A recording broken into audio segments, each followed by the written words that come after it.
Hi, everybody. I decided today is a good time for chapter 3 of the Bhagavad Gita. So, if you were present last Saturday, I think it was, when I read chapters 1 and 2 of the Bhagavad Gita, um, you know that chapter 1 was basically what I like to call the narthex, or the vestibule, or whatever that little room is between the outer and the inner. So, chapter 1 of the Bhagavad Gita is that pulls us out from the larger work of the Mahabharata and gets us into the Bhagavad Gita. And in that, the context was this huge war was about to, or this battle that's a huge war that was about to begin. And Arjuna, with Krishna as his charioteer, Arjuna surveys the battlefield and sees that the people on the other side, his enemies, were people that not just the bad people he was fighting who stole the throne, but the army was made up of good people who took his side for whatever reason. Some good reasons, some not so good reasons. And so it was family and friends and teachers and respected people. And so Arjuna became despondent and decided he wasn't going to fight. And then the Bhagavad Gita proper begins in chapter 2, where Krishna starts teaching, and Krishna starts teaching things like, you're not the body, you've lived many lives. This body that was born is not you, the body that dies is not you. Um, he talks about basically, you have to learn how to stop chasing pleasures and avoiding pains. That is what causes all your troubles and all your you're angry because you don't get what you want, or you're afraid you're not going to get what you want or what you need. You're angry and fearful because you're afraid you're going to lose what you have, or you're angry and afraid because you're getting something you don't want. And so so a desire causes either anger or fear or lust, because if the desire is fulfilled, then you just want more. And so it creates, and that creates these actions and these problems. And uh, so, so Krishna says you stop being motivated by sense objects and chasing after your senses, and be motivated by learning how to not be affected by what's going on. And for those of you who are come from the Christian tradition, you hear this in the New Testament. Paul says in Philippians, and this may not be a translation you're used to, but the ideas will be the same. Paul says, I have learned how to be content with whatever I have. I know how to live on almost nothing or with everything. I have learned the secret of living in every situation, whether it is with a full stomach or empty, with plenty or with little, for I can do everything through Christ who gives me strength. And that's the idea here with the Bhagavad Gita, is that Krishna is teaching Arjuna, learn to be content with whatever is going on. Don't seek a lot. Don't fear not having enough, but be content with whatever you have and keep focused on, in Krishna's case, just keep focused on me, Krishna. In the Christian sense, be focused on Christ. But it's the same idea, and other things like that. And so uh, there's just too much in that in chapter 2 to sort of hit a big summary of everything he hits, because almost everything is underlined in my Bhagavad Gita. So it's hard to just say this is what Krishna said, but basically it comes down to, you are not this body, you are an eternal being. Don't get caught up in chasing your sense pleasures. Be content with whatever. Learn how to not be affected by what's going on, and keep your eyes on the prize, which in the Bhagavad Gita is Krishna, in the Christian tradition is Christ, or whatever your tradition may be. Now, chapter 3 is the title is often is in the Sanskrit. I'm not a Sanskrit scholar, but I happen to know this. Is karma yoga, and what that means. There are two words here, because they're two words that are misunderstood in our culture. One is yoga, because we think that yoga is getting on the floor and doing stretches and poses, and that's not what yoga is. Yoga means union. It is like our word yoke, where you put that yoke on the oxen, so it is united with the plow, and you can plow the field. And so the oxen and the plow become one. They are united. So yoga is union. It's the process of union, and you get to decide for yourself what you're being united with. Whether some people it's consciousness, some people you can call it God. So yoga could be union with God. It could be union with consciousness. It could be union with Brahma. It could be union with whatever that thing is to you, that is the ultimate reality for you. It's that process of union. And karma, we use the idea of karma in our culture as sort of like this moral force that's like what comes around goes around. So you do good things happen. You do bad things happen. And karma just simply means action. And so what karma is I do an action, it creates a consequence. And that consequence creates or determines what future actions can happen, what choices I have. And then I make choices based on that, which creates new consequences and so on. And suddenly there's this big karma ball rolling. Also, those actions, if I do a lot of actions a lot, it creates habits. And those habits sort of put grooves in my mind. They're called samskaras, in case you want to know. And those grooves in my mind are what sort of determines what choices I'm going to make. So if I have a habit of feeling afraid, then I'm going to respond to things with anxiety and fear, and I'm going to make fearful, anxious choices and decisions, which is going to create new consequences and so on. And so karma yoga is the process of learning. It's not the process of getting good karma and avoiding bad karma. It's the process of not being tied to the consequences of our actions.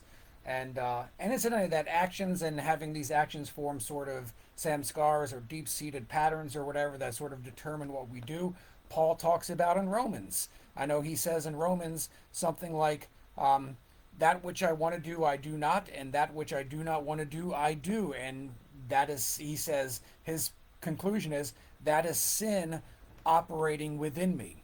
And well, that same idea, taking it, put it into a different culture, is well, that is samskaras operating within me. That which I don't want to do, that I do, and that which I do, that I don't want to do, are those deep-seated patterns, those grooves that are in my consciousness, that are in my mind, that determine sort of what sort of compulsive decisions and actions I'm going to make, which again determines my karma and future samskaras and more karma and so on and so forth. So that was a lot that I didn't want to say, and I'm sorry if that sounds complicated. Just watch it again, it'll make sense. And so, selfless service or karma yoga, chapter 3 of the Bhagavad Gita, with me saying some stuff, I'm sure, along the way, but hopefully not a lot. Arjuna says, "O Krishna, you have said that knowledge is greater than action. Why then do you ask me to wage this terrible war? Your advice seems inconsistent. Give me one path to follow to the supreme good." And I am going to stop and say something here. Because traditionally in yoga, there are four traditional paths of union. There are others that are along the way, but there are four. The four big ones are jnana, which is the yoga of knowledge or the yoga of wisdom. There is karma, which this chapter is about, is the yoga of action, the yoga of being freed from the consequences of our actions, so that we don't live in karma and that we can free ourselves from the process of rebirth is the goal. Uh, Jnana yoga is that we have the insight and the wisdom that sort of burns up our karma and sanskars so we can be free from the process of rebirth. There is bhakti yoga, which is the yoga of devotion, and so people like me and others who sort of have a theistic worldview and practice some sort of worship and devotion to a god or gods, if that's where you go, or whatever it is you worship. Bhakti yoga, the yoga of devotion, is that sort of unifying with that divine being that we worship and being freed from the consequences um, of rebirth. And then there is Raja Yoga, which is often called the royal path, and it's the yoga that I believe is the yoga that's laid out by Patanjali's the Yoga Sutras, which is sort of very detailed, but it's the royal path because it was often the yoga that was used by kings and princes and that sort of stuff. And so Krishna begins by saying, "Hey, you've told me about knowledge. You've given me wisdom and told me I need to know this stuff, but you're telling me I have to do things too. Which is it?" That's basically what he says there. And Krishna says, "At the beginning of time, I declared two paths for the pure heart: Jnana Yoga, the contemplative path of spiritual wisdom, and Karma Yoga, the active path of selfless service. One who shirks action does not attain freedom, No one can gain perfection by abstaining from work. Indeed, there is no one who rests for even an instant. Indeed, there is no one who rests for even an instant. All creatures are driven to action by their own nature. Those who abstain from action while allowing the mind to dwell on sensual pleasure cannot be called sincere spiritual aspirants. But they excel who control their senses through the mind, using them for selfless service. Fulfill all your duties. Action is better than inaction. Even to maintain your body, Arjuna, you are obliged to act. Selfish action imprisons the world. Act selflessly without any thought of personal profit. To back up, even to maintain your body, Arjuna, you are obliged to act like you are obliged to eat food, you are obliged to, go to the bathroom, you're obliged to maybe brush your teeth or take showers or keep yourself clean. You do things to maintain your body. So there's no inaction here. So selfless action imprisons the world. Act selflessly without any thought of personal profit. If you want to keep yourself in bondage, act for yourself. If you want to be free, act for others. At the beginning, mankind and the obligations of selfless service were created together. Through selfless service, you will always be fruitful and find the fulfillment of your desires. I'm going to read that again. Through selfless service, you will always be fruitful and find the fulfillment of your desires. This is the promise of the Creator. Honor and cherish the devas as they honor and cherish you. Through this honor and love, you will attain the supreme good. All human desires are fulfilled by the devas, who are pleased by selfless service. But anyone who enjoys the things given by the devas without offering selfless acts in return is a thief. Okay, this word deva is the word sort of like God or divine beings or divine spirits. So, in a polytheistic, so we could reread that, I guess, as honor and cherish the gods, or God as you understand God. Honor and cherish the gods as they honor and cherish you. Through this honor and love, you will attain the supreme good. All human desires are fulfilled by the gods, who are pleased by selfless service. But anyone who enjoys the things given by the devas or given by the gods without offering selfless acts in return is a thief. Or in our monotheistic perspective, we can say anyone who enjoys the things given by God without offering selfless acts in return is a thief. If you're just going to take from God and give nothing back, you're a thief, is what Krishna is saying.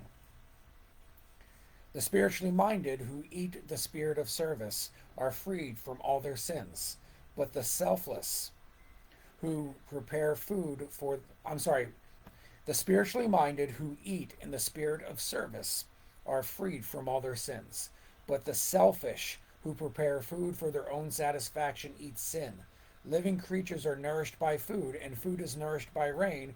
Rain itself is the water of life, which comes from selfless worship and service. Every act, Arjuna, is born from Brahman, the eternal infinite Godhead. Brahman is present in every act of service. All life turns on this law, Arjuna. Brahma is present in every act of service. All life turns on this law, Arjuna.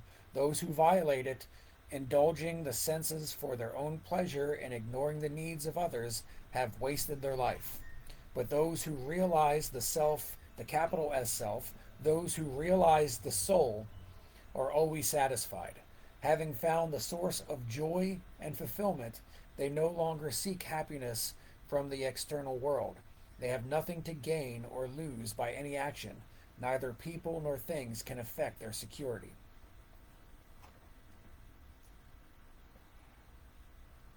Now I'm just going to back up about Brahman, because I know it's we can think of Brahman as God, but it isn't just simple as, like, say, a lot of us have this concept of God as this being who is somehow other, right? It's that which is weird because we want to say God is infinite and everywhere, but somehow God is still somehow other.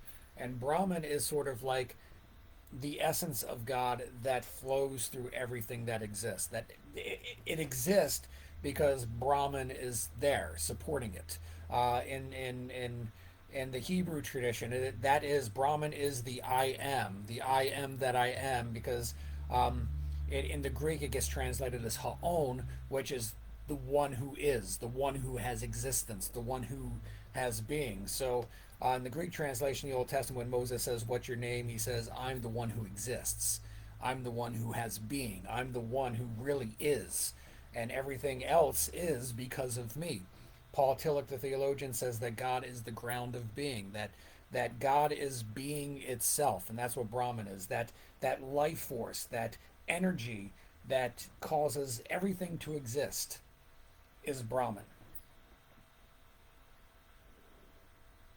Anyway, I don't know why I felt the need to say that. But anyway, there it is. So every sackless elf, every sax, not sackless elf, every selfless act, Arjuna, is born from Brahman, the eternal, infinite Godhead. Brahman is present in every act of service, and so on.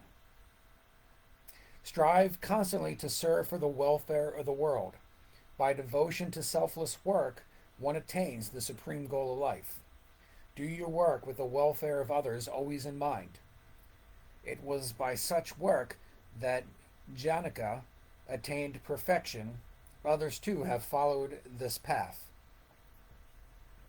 And Janaka was a ruler who ruled really well. That's so it's some name dropping here. Um, and so from whatever our tradition is, we can find people. It's like by that work, Lincoln never told a lie, or George Washington never told a lie, or whatever it is. So strive constantly to serve the welfare of the world. By devotion to selfless work, one attains the supreme goal of life. Do you work with the welfare of others in mind? And those of you who are Christian, Jesus says that. Uh, Essentially, he doesn't say those words, but he says that's the idea that runs through the gospel. What the what the outstanding person does, others will try to do. The standards such people create will be followed by the whole world. There is nothing in the three worlds for me to gain, Arjuna, nor is there anything I do not have. I continue to act, but I am not driven by any need of my own. If I ever refrained from continuous work, everyone would immediately follow my example. If I stopped working, I would be the cause of cosmic chaos, and finally of the destruction of the world and these peoples. The ignorant work for their own profit, Arjuna. The wise work for the welfare of the world, without thought for themselves. And I think that's a very Christian idea as well that you'll find in the New Testament. So I'm going to read it again. The ignorant work for their own profit. The wise work for the welfare of the world, without thought for themselves. By abstaining from work, you will confuse the ignorant who are engrossed in their actions. Perform all work carefully, guided by compassion. Perform all work carefully, guided by compassion. All actions are performed by the gunas of Prakriti. Prakriti. All actions are performed by the gunas of Prakriti. Deluded by identification with the ego, a person thinks, I am the doer. But the illumined man or woman understands the domain of the gunas and is not attached. Such people know that the gunas interact with each other. They do not claim to be the doer. All right, and I have to stop for this one just because you have no idea what the gunas are, because it's not a concept we have in sort of like our culture and our worldview. But and one, I'm not an expert on gunas, and two, it's sort of like an idea that it may be hard to get our minds around, but so I'm just going to put it as simply as possible, understanding that this oversimplification may not be as accurate as possible, but it's going to be useful for the moment. Gunas are sort of like elemental forces that work within us. And so there are three gunas in the tradition. There is sattvas, rajas, and tamas. Sattvas And again, each guna, it's hard to come up with a one word definition, but for the sake of discussion, for anybody who's watching this, um, sattvas is just basically, let's just call it purity or goodness. Rajas is passion, good and bad passion. It's passion, it's activity. And tamas is like ignorance and inaction. So it's sort of like an ignorant laziness is tamas, and an action, um, passions and action are rajas, and goodness and purity are sattvas, and they all constantly are in motion with each other. You'll have a dominant guna that sort of determines sort of your actions and your feelings, but they're constantly in flux. And of course, the gunas are affected by samskars and karmas and your diet and all these other things. And so Krishna is saying the gunas are doing, you're just sort of along for the ride. What we so identify with our bodies, we think we're doing, but we're along for the ride. So I know it's a crazy idea, it may be hard to wrap your mind around, and the only sort of example I can think of that may help illustrate it is, I don't know, I'm sure this has never happened to anybody else, but I know for myself, there have been times when I've become so angry that I sort of like was not in control what I was doing or not in control what I was saying. Like I become so angry that, and I'm so not in control that there have been times where I sort of like in the back of my mind, I'm kind of like watching myself say these things and do these things. And the part of my mind that knows, I shouldn't be saying this, or I don't want to say this, but I can't stop myself from saying it. That's sort of like the gunas, is that there's a part of me that can witness me in action. Like I have this, when I'm in extreme rage, my body just kind of takes over and I may break things or punch things or throw things and I'm not in control. And I know at that moment I'm not in control, but I'm still doing it and I'm witnessing myself. So, or I may hear myself say things or have thoughts. And I know that these thoughts are not me and I don't want to say these things, but I can't stop myself. That's like the gunas, these forces that are constantly moving, and I'm along for the ride. Well, Krishna here is saying they're always doing that. We don't always notice the difference because we're not in an extreme situation like extreme rage or something like that. But in everyday life, these forces are sort of acting and making decisions for us, and we're along for the ride, which is another reason why we can't be so connected to our actions and chasing these sense pleasures. Anyway, blah blah blah. I hope that helped a little and didn't confuse you even more. But that's the gunas. So he says, I am not. I am the those identified with the ego. A person deluded by the ego. A person thinks I am the doer, but the illumined man or woman understands the domain of the gunas, these elemental forces, and is not attached. Such people know that the gunas interact with each other. They do not claim to be the doer. So part of the reason why you're not tied to the consequence of your action is because you're not the one acting. And when you realize that, you don't take ownership of the action. I know it creates other questions and other problems that we're not going to go into right now. Those who are deluded by the operation of the gunas become attached to the result of their actions. Those who understand these truths should not unsettle the ignorant. Performing all actions for my sake, completely absorbed in the self, or performing all actions for my sake, completely absorbed in the soul, without expectations, fight, but stay free from the fever of the ego. Those who live in accordance with these divine laws without complaining, firmly established in faith, are free from karma. Those who violate these laws, criticizing and complaining, are utterly deluded and are the cause of their own suffering. Those who violate these laws, criticizing and complaining, are utterly deluded and are the cause of their own suffering. Even the wise act within the limitations of their own nature. Every creature is subject to prakriti. What is the use of repression? The senses have been conditioned by attraction to the pleasant and aversion to the unpleasant. Do not be ruled by them. They are obstacles in your path. The senses are obstacles in your path. It is better to strive in one own's dharma. It is better to strive in one's own dharma than to succeed in the dharma of another. Nothing is ever lost in following one's own dharma, but competition in another's dharma breeds fear and insecurity. And dharma, I don't know, it's another have a video on dharma alone, but for the context here, to make it oversimplified, we can just say dharma is sort of like your duty, your responsibility. Um, so it's better to strive in your own duties, your own responsibilities, than to succeed in the responsibilities of another. Nothing is ever lost in following your own path. Or we can do it that way. Better to strive in one's own path than to succeed in the path of another. Nothing is ever lost in following your own path. But competition in the path of another breeds fear and insecurity. What is the force that binds us to selfish deeds, O Krishna? Oh, I'm sorry, Arjuna asked a question after that. Arjuna says, what is the force that binds us to selfish deeds, O Krishna? What power moves us, even against our will, as if forcing us? Again, that St. Paul, I do that which I do not want to do, and I don't do that which I want to do. It's sin acting within me, or it's the gunas acting within me, or it's samskaras manifesting within me. It all leads to karma.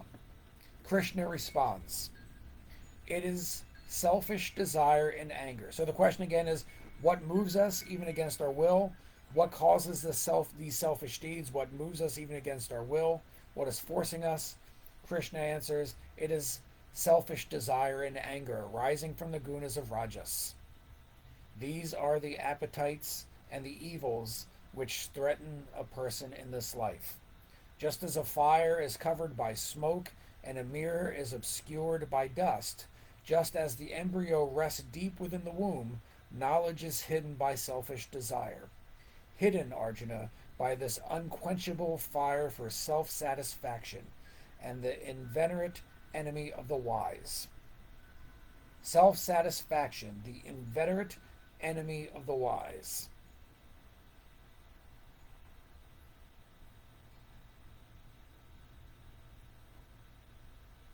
And inveterate, I just looked it up to make sure, is sort of like a habit, a long pattern of sort of behavior. So self-satisfaction, this unquenchable fire for self-satisfaction, is the pattern or behavior that is the enemy of the wise. Selfish desire is found in the senses, mind, and intellect, misleading them and burying the understanding in delusion. Fight with all your strength, Arjuna, controlling your senses. Conquer your enemy, the destroyer of knowledge and realization. The senses are higher than the body, the mind higher than the senses. Above the mind is the intellect, and above the intellect is Atman, or the soul, or the big ass self, or the big, or consciousness, or whatever. The senses are higher than the body. The mind is higher than the senses. Above the mind is the intellect, and above the intellect is the soul. That's how I'll translate that. Thus, knowing that which is supreme, let the soul rule the ego. Use your mighty arms to slay the fierce enemy that is selfish desire. And that's chapter 3. Karma Yoga, the path of unifying with God, or unifying with the self, or unifying with consciousness, or unifying with whatever it is that you believe in and want to unify with, through selfless action, through acting not for selfish motives or with concern for the self, and not for acting to achieve certain goals, but acting in a way that benefits others regardless. You know, in the New Testament, they call this love. Jesus says this all the time in the New Testament. And the writers of the New Testament talk about, like Jesus says, invite people to your parties who can't invite you to parties, right? That's this sort of karma yoga. Do things for others, give to others who can't give back to you, who can't repay you. That's this karma yoga. Do for others. Don't think about the goal. Don't think about what you're getting out of it, but do for others in a way that helps them, especially if it doesn't benefit you. That's this selfless service, this living for the welfare of others and not for selfish desire. And I, as I said, I think that has parallels in the New Testament. Okay, so that's chapter 3. We're going to stop with that because I added more commentary than I intended. Um, and so if you're watching this, I know no one's watching it now, but if you do watch this later, you make it through the whole thing, you have questions or comments or whatever, feel free to leave a comment or ask a question. And if I know the answer, I will do my best to provide the answer or whatever. And if you see, like, from your own tradition, if you see parallels, like if you're a Christian, you do see these parallels like I do with, like, St. Paul, with what Paul was saying about learning how to live not determined by your circumstances, but to be content with how things are, or Jesus's teachings of doing for others without expecting anything in return, give to others, and do for others, especially if you can't do anything for you, as sort of an expression of, say, karma yoga. If you can think of other examples, um, feel free to make a comment and add to it. But again, if you have any questions or whatever, feel free to ask the question. And whatever. Or if you're not getting it or whatever, explain what you're not getting or whatever, because I'm sure you're not the only one not getting it, and I'm probably not getting it too. Don't ask about the gunas though, because that's just too crazy. You're on the internet, you look it up, because I'll just complicate it more and really confuse you. So anyway, peace.